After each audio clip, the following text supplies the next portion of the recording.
Hurmatli fraksiyadoshlar, yig'ilish o'tkazish uchun vakolatimiz yetarli, kvorum bor. Ochish bo'yicha qanday taklif bo'ladi? Qo'llab-quvvatlaydiganlar munosabat bildirsangizlar. Birinchi masala sifatida marhamat minbarga Ubaydullayeva va Sevara Abdullayevlarni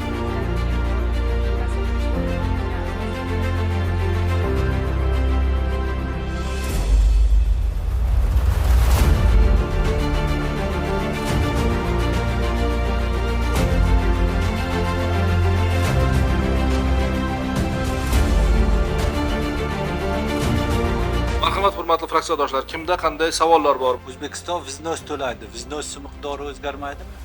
Ushbu hujjat ratifikatsiya qilinishi O'zbekistonda hujjatdan hech qanday qo'shimcha xarajatlarni talab etmaydi, zero shartnomaning holatlarini o'zgartirayotgan hujjat hisoblanadi.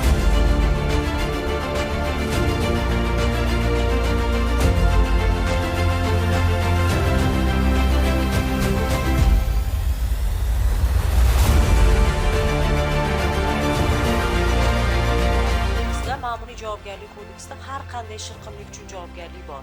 Ya'ni bu mehnat sohasida bo'ladimi, mashg'ulotlar sohasida bo'ladimi? Ya'ni bu norma ishlayapti.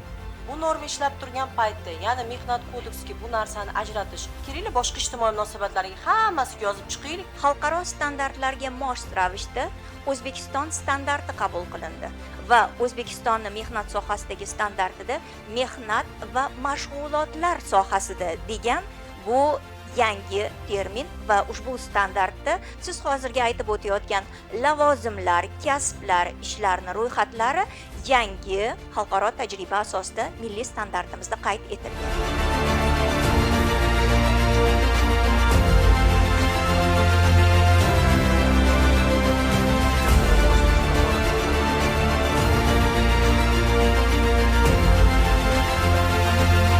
Boshqa taklif bo'lmasa ovozga qo'yaman. Rozilar munosabat bildirsangizlar.